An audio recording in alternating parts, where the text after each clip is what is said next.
హృదయపు కోవెలలో స్వామి పాడేత స్తుతి గీతం.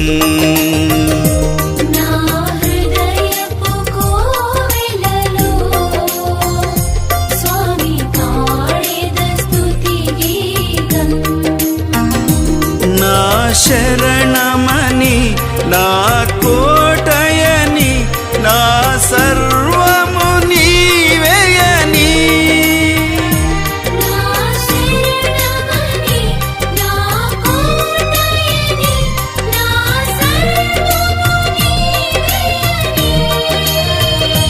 యేసయ్యా స్తుతి స్తోత్రం, యేసయ్యా